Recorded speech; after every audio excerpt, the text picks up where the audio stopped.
Hello dear students, welcome back to our channel. My name is Aditi Yadav. तो आज हम करेंगे केमिकल इक्वेशन एंड रिएक्शन, जो कि है हमारा क्लास 10th का केमिस्ट्री का फर्स्ट चैप्टर। बच्चे, हमने इसका फर्स्ट लेक्चर कल कवर कर लिया था। अगर आपने नहीं देखा है देन प्लीज वो जाकर पहले देखो, फिर उसके बाद ही ये वाला लेक्चर हम आगे समझेंगे। ठीक है, देखो बच्चे, लास्ट लेक्चर में मैंने आपको एक क्वेश्चन दिया था। हम क्या कर रहे थे, हमने सबसे पहले पढ़ा था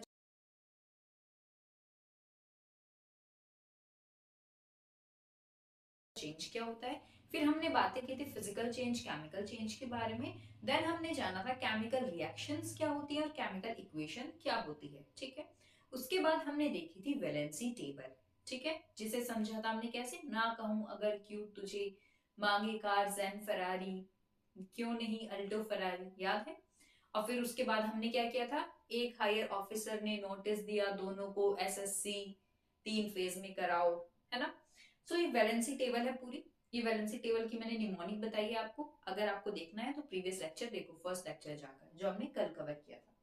देखो, उस वैलेंसी टेबल का फायदा ये होगा कि अगर आपको कभी भी कोई भी फॉर्मूला बनाना है केमिस्ट्री में, तो आप उस वैलेंसी टेबल की हेल्प से फॉर्मूला बना सकते हो। हमने ये भी डिस्कस किया था कि वैलेंसी क्या होती है।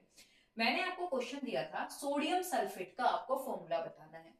ये वैलेंसी टेबल में मैं आपको करा चुकी हूँ। सोडियम क्या होता है, Na+, यानी सोडियम की वैलेंसी क्या है, +1। ठीक है, सल्फेट क्या होता है, SO4 2-, यानी सल्फेट की वैलेंसी क्या है, 2-। हमें फॉर्मूला लिखते वक्त वैलेंसी का सिर्फ न्यूमेरिकल वैल्यू का ध्यान करना है। हमें प्लस माइनस इलेक्ट्रॉन लूज या गेन से कोई मतलब नहीं होना चाहिए। ठीक है, फॉर्मूला लिखते वक्त अब यहाँ सिर्फ प्लस है, इसके आगे 1 2 3 4 कुछ नहीं लिखा है, इसका मतलब इसने एक इलेक्ट्रॉन लूज किया है, प्लस का मतलब 1। ठीक है, 2 3 4 होता तो लिखा जाता, अदरवाइज प्लस के आगे कुछ नहीं लिखा, इसका मतलब एक इलेक्ट्रॉन की बात यहाँ हो रही है। ठीक है, तो सोडियम की वैलेंसी क्या हुई, 1। सोडियम की वैलेंसी प्लस है तो यानी कि एक की बात हो रही है, तो सोडियम की वैलेंसी हमें लिख देंगे 1। ठीक है, फॉर्मूला लिखने का तरीका है, बहुत ध्यान से सुनना। सल्फेट, सल्फेट होता है SO4, वैलेंसी क्या थी इसकी, 2-। ये कल की वैलेंसी टेबल में मैं बता चुकी हूँ। तो इसकी वैलेंसी, सल्फेट की वैलेंसी कितनी है, 2। इसकी न्यूमेरिकल वैल्यू लिख देंगे, 2 को यहाँ नीचे लिख दिया। अब क्या करेंगे, सोडियम की वैलेंसी 1 उसके नीचे लिखेंगे, सल्फेट की वैलेंसी 2 उसके नीचे लिखेंगे। इन दोनों वैलेंसीज को क्रॉस मल्टीप्लाई कर देंगे, यानी सोडियम कहाँ चला जाएगा, सोडियम के पास जाएगी 2 वैलेंसी और सल्फेट के पास चली जाएगी 1 वैलेंसी। तो फॉर्मूला आ गया हमारे पास सोडियम सल्फेट का Na2SO4, Na2SO4। समझ आया। अब देखो, बैलेंसिंग, हमें आज सीखना है कि हमें रिएक्शन को बैलेंस करना है, इक्वेशंस को बैलेंस करना है। भाई बैलेंसिंग तो बहुत जरूरी है ना। जैसे लाइफ में भी बैलेंस होनी चाहिए, सारी सिचुएशंस बैलेंस होगी, इम्बैलेंस होगी तो गड़बड़ हो जाएगी। तो इसीलिए हमें रिएक्शंस को भी बैलेंस करना पड़ता है। अब रिएक्शन को, इक्वेशंस को बैलेंस करने का मतलब होता है बच्चे, कल मैंने बताया था कि रिएक्टेंट और प्रोडक्ट क्या होते हैं। जैसे कि हमारे पास यहाँ पर इक्वेशन लिखी हुई है, कार्बन प्लस ऑक्सीजन के, कार्बन का एक एटम है, ऑक्सीजन के 2 एटम्स हैं, मिलकर क्या बना रहे हैं, कार्बन डाइऑक्साइड बना रहे हैं। ये क्या है बच्चे, हमारा कार्बन, ये है बेटा जी हमारा ऑक्सीजन, और ये क्या है बच्चे, कार्बन डाइऑक्साइड। डाइऑक्साइड यानी 2 ऑक्सीजन। ठीक है, कार्बन डाइऑक्साइड। अब देखो, जो हमारा लेफ्ट हैंड साइड, ये देखो लेफ्ट हैंड साइड क्या हुआ, इस साइड, यानी जो भी हमारी चीजें लेफ्ट हैंड साइड में लिखी होंगी वो क्या होती हैं बेटा जी, हमारे रिएक्टेंट्स होते हैं। वो क्या होते हैं बेटा जी, हमारे रिएक्टेंट्स होते हैं। और जो हमारा राइट हैंड साइड में लिखा होगा वो क्या होता है बच्चे, हमारा प्रोडक्ट होता है। या तो इसे left hand side right hand side से देखो, या फिर रिएक्टेंट का मतलब होते हैं इंग्रेडिएंट्स, यानी एक फाइनल प्रोडक्ट बनाने के लिए हमें क्या क्या चीजों की जरूरत पड़ती है। जैसे अगर आपको पनीर लबाबदार खाना है या शाही पनीर खाना है, तो उसके लिए आपको पनीर, मसाले, टमाटर, प्याज वगैरह, ग्रेवी के लिए सारी चीजें चाहिए। तो ये सारी चीजें क्या होती हैं, इंग्रेडिएंट्स होती हैं। ये सारी चीजें क्या होती है, रिएक्टेंट होती हैं। और फाइनली आपको जो मटर पनीर, पनीर लबाबदार, शाही पनीर जो भी खाना है, वो जो फाइनल प्रोडक्ट, मान लो आपको शाही पनीर खाना है तो शाही पनीर क्या होगा, आपका प्रोडक्ट होगा। मटर मशरूम खानी है, मटर मशरूम क्या होगी, प्रोडक्ट होगी। लेकिन मटर मशरूम बनाने के लिए क्या क्या चीजें हमें चाहिए, वो क्या होगा बेटा, हमारे रिएक्टेंट्स होंगे। ठीक है, वो क्या होंगे, हमारे रिएक्टेंट्स होंगे। ऐसे ही कार्बन डाइऑक्साइड को बनाने के लिए हमें चाहिए कार्बन और ऑक्सीजन। तो कार्बन और ऑक्सीजन हुए हमारे रिएक्टेंट्स।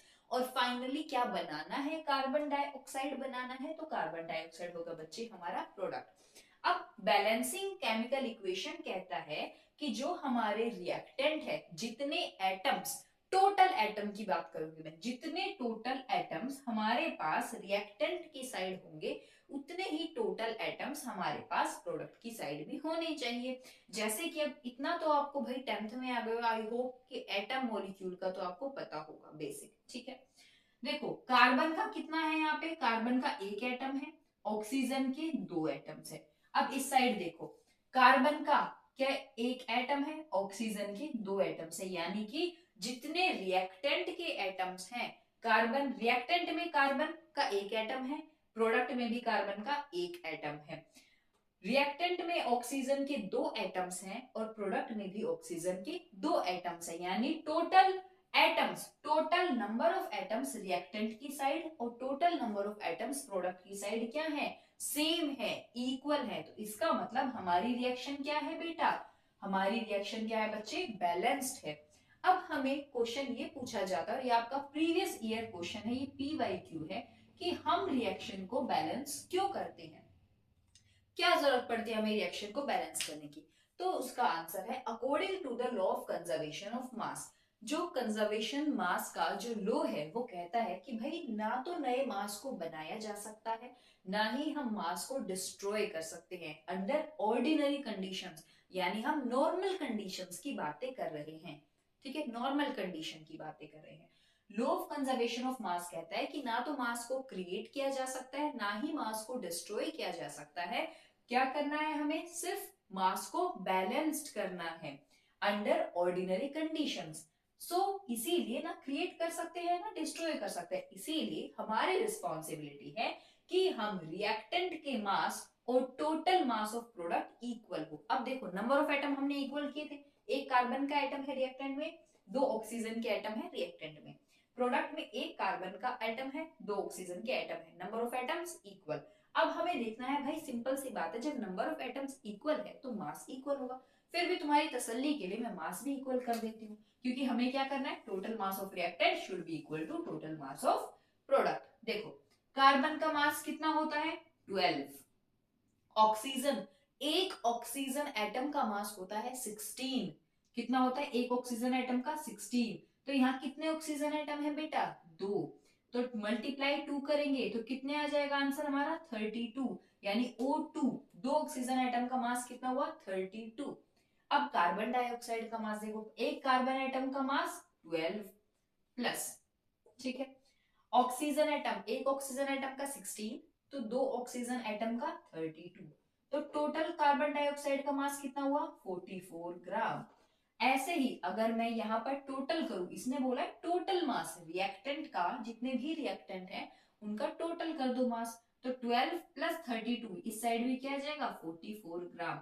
इसका मतलब हम किसी भी केमिकल इक्वेशन को बैलेंस इसीलिए करते हैं ताकि जो हमारा टोटल मास है रिएक्टेंट का और टोटल मास है प्रोडक्ट का, वो दोनों क्या हो बच्चे इक्वल हो। जैसे कार्बन और ऑक्सीजन का मिलाकर रिएक्टेंट साइड में टोटल मास है 44 ग्राम, इसी तरह से प्रोडक्ट साइड में जो कार्बन डाइऑक्साइड बना है उसका मास है क्या 44 ग्राम। तो ये ऑलरेडी बैलेंस्ड इक्वेशन है, ठीक है। आंसर यही होगा, हमें बैलेंस क्यों करनी पड़ती है, क्योंकि according to law of conservation of mass ना ही तो हम मास को क्रिएट कर सकते हैं, ना ही हम मास को बच्चे डिस्ट्रॉय कर सकते हैं। सो हम क्या कर सकते हैं, हम रिएक्टेंट साइड और प्रोडक्ट साइड दोनों साइड के मासेस को इक्वल कर सकते हैं। और इक्वल करने के लिए ही इक्वल कैसे करेंगे, दोनों साइड के एटम्स, नंबर ऑफ एटम्स को इक्वल कर दो, तो हमारी रिएक्शन क्या हो जाएगी, बैलेंस्ड हो जाएगी।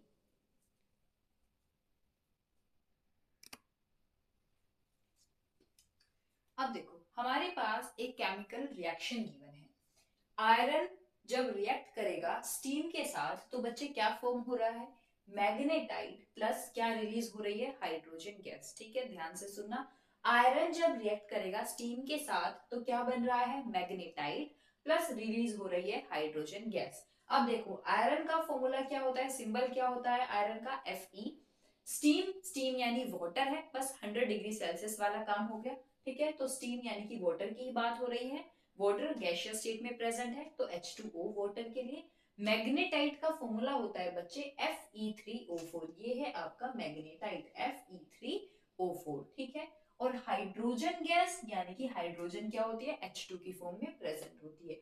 अब हमें क्या करना है, रिएक्शन को बैलेंस करना है। रिएक्शन को बैलेंस करने का मतलब है कि हमें ये देखना है कि रिएक्टेंट साइड ये क्या है हमारे, ये है हमारे रिएक्टेंट्स और ये क्या है बच्चे हमारे प्रोडक्ट्स, ठीक है।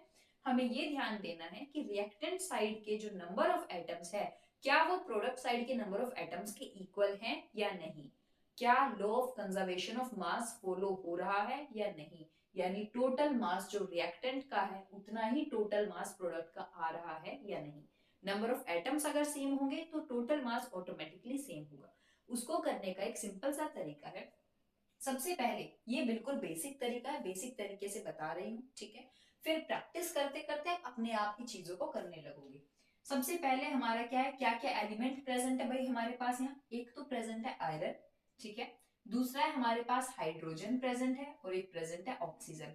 क्या इस पूरी रिएक्शन के अंदर रिएक्टेंट्स प्लस प्रोडक्ट दोनों को मिलाकर देखें, क्या आयरन हाइड्रोजन ऑक्सीजन के अलावा कुछ और प्रेजेंट है यहाँ पर, नहीं प्रेजेंट है, नहीं प्रेजेंट है। ये जी और जी का मतलब है कि ये गैसियस स्टेट में प्रेजेंट है, ठीक है, नहीं प्रेजेंट है। तो अब क्या करेंगे हम, सबसे पहले अब देखो रिएक्टेंट साइड में ध्यान से देखना, रिएक्टेंट साइड में आयरन के कितने एटम है बेटा, 1 एटम है, कुछ नहीं लिखा आगे पीछे है ना, तो क्या है 1 एटम है।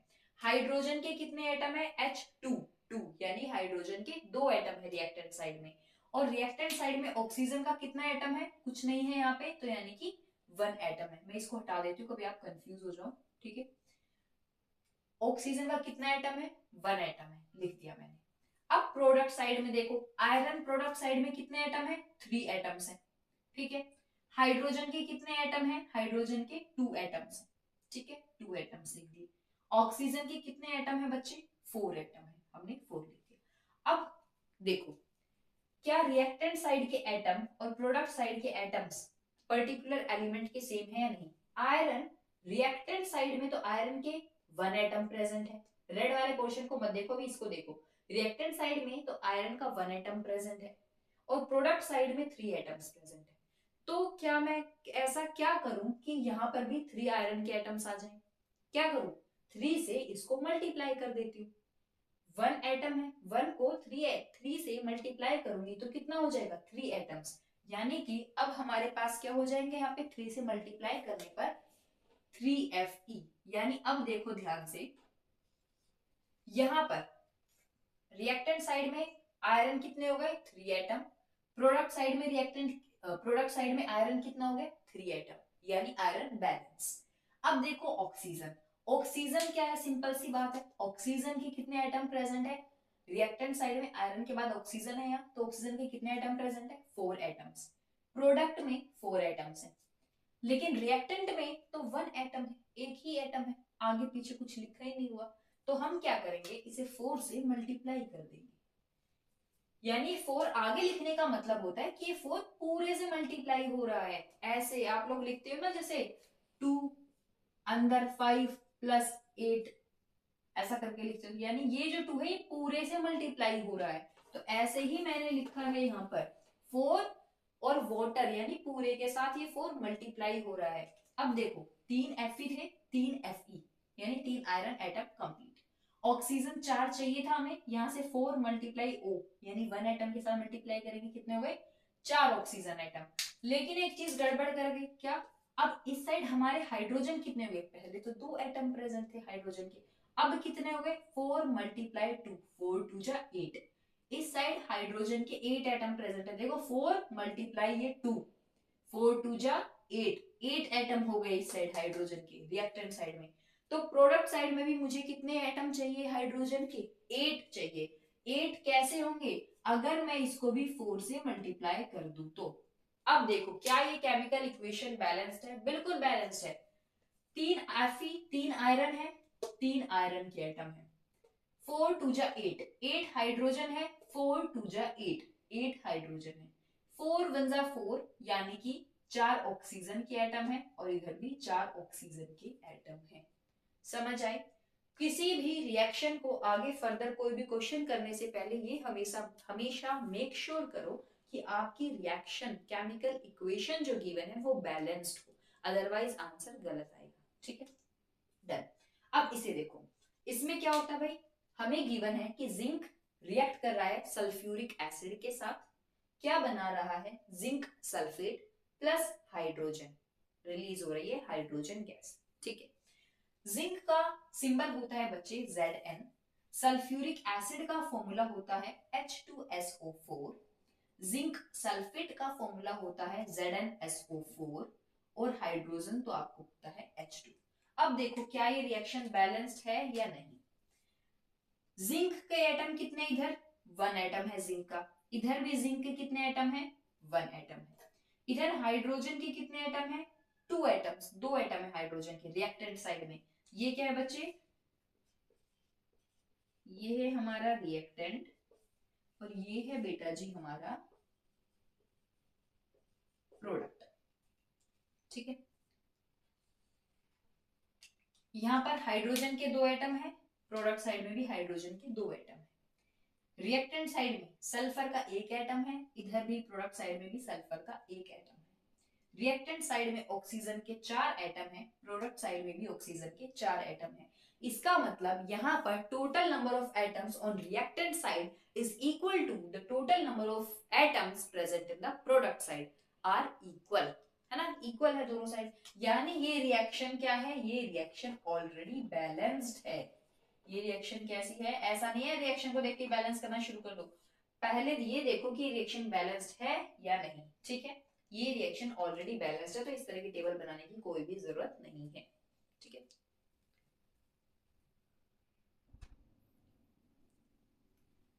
अब देखो हमारे पास ना एक और इक्वेशन है कि कार्बन मोनोऑक्साइड रिएक्ट कर रहा है बच्चे हाइड्रोजन के साथ, एक स्पेसिफिक कंडीशन दे दी है 340 एटीएम। एटीएम का मतलब होता है एटमॉस्फेरिक प्रेशर, यानी एटमॉस्फेयर में इतना प्रेशर है जब ये रिएक्शन कंडक्ट की जा रही है। ठीक है, इतना प्रेशर प्रोवाइड किया जा रहा है रिएक्शन के दौरान, रिएक्शन को प्रोसीड कराने के लिए। ठीक है, कार्बन मोनोऑक्साइड रिएक्ट कर रहा है हाइड्रोजन के साथ, 340 एटमॉस्फेरिक प्रेशर है और क्या बन रहा है बच्चे, मिथनॉल। तो कार्बन मोनोऑक्साइड का फॉर्मूला होता है CO, H2 हाइड्रोजन H2 होता है, ये हमने एज इट इज कंडीशन लिख दी। मिथनॉल होता है CH3OH। अब देखो यहाँ पर बैलेंसिंग करनी है हमें। इस साइड देखो, सबसे पहले रिएक्टेंट के एटम्स है, प्रोडक्ट के एटम है, ये एलिमेंट है। यहाँ पर इस पूरी रिएक्शन में सिर्फ 3 टाइप के एलिमेंट है, एक कार्बन है, एक ऑक्सीजन है और हाइड्रोजन है। कार्बन हाइड्रोजन ऑक्सीजन के अलावा आपको कुछ भी नहीं दिखेगा। ठीक है, इसमें अब देखो रिएक्टेंट के साइड में कार्बन कितना है, रिएक्टेंट के साइड में कार्बन क्या है, 1। प्रोडक्ट के साइड में भी कार्बन का एटम कितना है, 1। रिएक्टेंट के साइड में ऑक्सीजन का एटम कितना है, 1। प्रोडक्ट के साइड में भी ऑक्सीजन का एटम क्या है, 1। ठीक है भाई, हाइड्रोजन कितनी है रिएक्टेंट साइड में, 2, 2 एटम्स है हाइड्रोजन के। और प्रोडक्ट साइड में हाइड्रोजन के कितने एटम है, 3 + 1 4, यानी यहाँ पर 2 एटम्स है हाइड्रोजन के, यहाँ पर 4 एटम्स है हाइड्रोजन के। अब मैं बैलेंस कैसे करूं, मैं क्या करती हूँ कि जो हमारा रिएक्टेंट साइड में H2 है उसको मल्टीप्लाई कर दू किससे, 2 से, तो हमारा क्या बन जाएगा, 2 से जब मैं इसको मल्टीप्लाई करूंगी हमारे रिएक्टेंट साइड के हाइड्रोजन एटम को, तो क्या हो जाएगा 2 × 2, यानी इस साइड में कितने हो गए, 4 एटम। अब देखो ये रिएक्शन हो गई बैलेंस, एक कार्बन का एटम, एक कार्बन का एटम, एक ऑक्सीजन का एटम, एक ऑक्सीजन का एटम, 2 2 जा 4, 4 हाइड्रोजन के एटम, 3 + 1 4, 4 हाइड्रोजन के एटम, यानी रिएक्शन क्या हो गई, बैलेंस्ड। डन। नेक्स्ट ये जो रिएक्शन है, ये रिएक्शन देखी देखी लग रही होगी कुछ, कौन सी रिएक्शन है बच्चे, फोटोसिंथेसिस, है ना, फोटोसिंथेसिस। फोटोसिंथेसिस में क्या होता है, carbon dioxide water plus chlorophyll sunlight की प्रेजेंस में क्या फॉर्म करते हैं, ग्लूकोज प्लस ऑक्सीजन मिलती है, प्लस में वाटर निकलता है, मिलता है। ठीक है, अब इस रिएक्शन को कार्बन डाइऑक्साइड क्या होता है, CO2, वाटर क्या होता है, H2O, sunlight chlorophyll as it is condition जो चाहिए फोटोसिंथेसिस प्रोसीड होने के लिए, ग्लूकोज का फॉर्मूला होता है C6H12O6, ऑक्सीजन का फॉर्मूला होता है O2, वाटर का फॉर्मूला होता है H2O। अब देखो क्या ये रिएक्शन बैलेंस्ड है या नहीं। इधर भी कार्बन, इधर क्या है 1 कार्बन, इधर कितने कार्बन है 6 कार्बन, यानी कि हम क्या कर देंगे इसे मल्टीप्लाई कर देंगे किससे 6 से, ठीक है 6 से मल्टीप्लाई कर देंगे। अब इस साइड हमारे कितने ऑक्सीजन हो गए 6 टू 12 और 1 13, 13 की तो पॉसिबिलिटी नहीं है। तो अब हम क्या करेंगे, अब हम हाइड्रोजन को करते हैं। देखो इधर हाइड्रोजन कितने हैं 12 प्लस 2 14, इधर कितना है हमारा 2, यानी कि हम इसको क्या करेंगे, अगर मैं इसको 12 से मल्टीप्लाई कर दूं तो कितना हो जाएगा 12 टू जा 24, 24 इसको भी मुझे करना है 24 हाइड्रोजन, तो कितने होंगे 12 प्लस इधर मैं कर दूं 6 से मल्टीप्लाई, तो क्या हो जाएगा 6 टू जा 12, 12 हाइड्रोजन ये 12 हाइड्रोजन ये 24, 12 प्लस 12 24, इधर भी हाइड्रोजन कितने हुए 24। अभी इम्बैलेंस क्या रह गया 6 टू जा 12, 12 और 12 24, हमारी ऑक्सीजन है इस साइड 24 ऑक्सीजन 24 ऑक्सीजन है, और यहाँ हमारी ऑक्सीजन कितनी है 12 ऑक्सीजन सॉरी 6 7 8 8 और 6 14 ऑक्सीजन है, यानी ऑक्सीजन हमारी इम्बैलेंस्ड है। तो क्या करेंगे इसे अगर मैं 6 से मल्टीप्लाई कर दूं तो क्या होगा, ऑक्सीजन कितनी हो गई 6 टू जा 12 प्लस 12 24, 6 6 टू जा 12, 12 प्लस 6 कितनी हो गई हमारी 18, 18 प्लस 6 24, यानी अब ये रिएक्शन कैसी होगी हमारी बैलेंस्ड, और ये रिएक्शन तो आपके माइंड में बैलेंस्ड रिएक्शन फिट होनी चाहिए, तो आप बायो में भी पढ़ते हो ठीक। अब ये जो क्वेश्चन है ना बेटा, ये आपका प्रीवियस ईयर क्वेश्चन है, ईवाईक्यू में आ चुका है। क्वेश्चन ऐसे आते हैं, आपको ये रिएक्शन दे दी जाती है, इनके आगे स्टोइचियोमेट्रिक कोफिशिएंट, ये जो 6 12 हमने जो आगे लगाया इन्हें बोलते हैं बच्चे स्टोइचियोमेट्रिक कोफिशिएंट, ठीक है। तो आपको ए बी सी डी करके दे दिया जाएगा कि अब इस रिएक्शन को बैलेंस करो। देखो बैलेंसिंग शुरू करते हैं। सबसे पहले एल्यूमिनियम है, हमने रिएक्शन को यहाँ एज इट इज लिख लिया, एल्यूमिनियम वाटर, एल्यूमिनियम ऑक्साइड और हाइड्रोजन, ठीक है। अब देखो इस साइड कितने एल्यूमिनियम है भाई, प्रोडक्ट साइड में कितने एल्यूमिनियम के एटम है 2, Al2 है, तो इधर भी क्या कर दूंगी मैं 2 से मल्टीप्लाई, हमारे यहाँ पे भी क्या हो गए 2 एल्यूमिनियम के एटम, ठीक है। अब हमें क्या करना है, इधर है मेरा कितने ऑक्सीजन है 3 ऑक्सीजन, इधर कितना ऑक्सीजन है 1, तो इसको मैं कर दूंगी 3 से मल्टीप्लाई, यानी 3 ऑक्सीजन हो गए, 3 ऑक्सीजन हो गए। अब क्या हुआ 3 टू जा 6, 6 क्या हुए भाई हमारे 6 हुए बच्चे हमारे हाइड्रोजन, तो हाइड्रोजन को बैलेंस कैसे करेंगे, इधर भी कर देंगे 3 से मल्टीप्लाई, 3 टू जा 6, यानी ए की जगह पर आएगा 2, बी की जगह पर आएगा 3, सी की जगह पर क्या आएगा 1, कुछ नहीं है इसका मतलब 1, और डी की जगह पर आएगा 3। ये है प्रीवियस ईयर क्वेश्चन, तो इस तरह से क्वेश्चन आपके बैलेंसिंग इक्वेशन से आते हैं, ठीक है।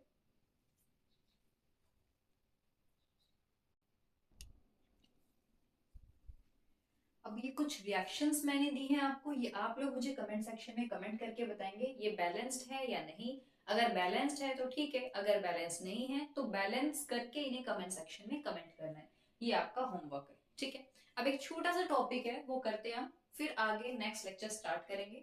नेक्स्ट हम जब कल लेक्चर करेंगे उसमें हम पढ़ेंगे टाइप्स ऑफ रिएक्शंस, जिसमें हम करेंगे combustion, decomposition reaction, double displacement, displacement reaction, ठीक है। तो उसके लिए ये बेसिक पता होना जरूरी होता है।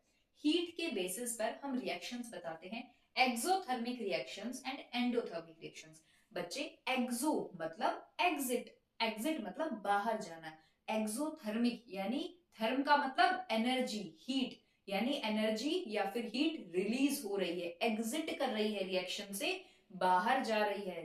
वो रिएक्शंस एक्सोथर्मिक रिएक्शंस वो रिएक्शंस होती हैं जिसमें एनर्जी रिलीज होती है बाहर आसपास सराउंडिंग में, ठीक है, energy released in the outer surrounding, ठीक है। जैसे कि कंबशन, बर्निंग ऑफ पेपर, सर्दियों में जब हमें सर्दी लगती है तो हम क्या करते हैं, लकड़ियां जला लेते हैं, है ना, बॉन फायर जला लेते हैं। तो लकड़ियां जलाने से क्या होता है, उसमें से हीट निकलती है, यानी किसी भी चीज को कंबस्ट करेंगे, जलाएंगे, बर्न करेंगे तो हीट रिलीज होती है, बाहर की सराउंडिंग में हीट रिलीज होती है। तो वो किस टाइप की रिएक्शन है बच्चे, वो है एक्सोथर्मिक रिएक्शन। दूसरा होता है रेस्पिरेशन। मैं जो इतना बोल रही हूँ, आप लोग लिख रहे हो, पढ़ रहे हो, ये एनर्जी हमें कहाँ से मिलती है? हमारी बॉडी में माइटोकॉन्ड्रिया, सेल के अंदर एक सेल ऑर्गेनल होती है माइटोकॉन्ड्रिया। उस माइटोकॉन्ड्रिया के अंदर क्या प्रोसेस होती है? सेल्यूलर रेस्पिरेशन, यानी कि रेस्पिरेशन।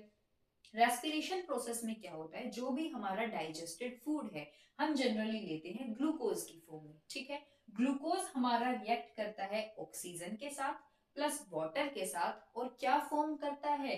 कार्बन डाइऑक्साइड, वाटर और एनर्जी। कार्बन डाइऑक्साइड बॉडी से बाहर निकल जाती है, ब्लड के थ्रू पंप कर दी जाती है। वाटर हमारी बॉडी में मेटाबॉलिक रिएक्शंस के लिए जरूरी होता है, तो रिटेन हो जाता है। Excess amount of water release out कर दिया जाता है हमारी बॉडी से in the form of urine, ठीक है। अब बची एनर्जी। अब ये एनर्जी हमारी बॉडी में, हमारे माइटोकॉन्ड्रिया के अंदर स्टोर हो जाती है in the form of ATP, adenosine triphosphate. आप पढ़ के आए होंगे 9th में सेल चैप्टर में, ठीक है। तो अब यही वो एटीपी वाली एनर्जी है जो कि हम यूज करते हैं अपना कोई भी काम करने के लिए। यानी कि इस पूरे रेस्पिरेशन रिएक्शन में एनर्जी अब्सॉर्ब हुई या रिलीज हुई, फाइनल प्रोडक्ट की साइड में।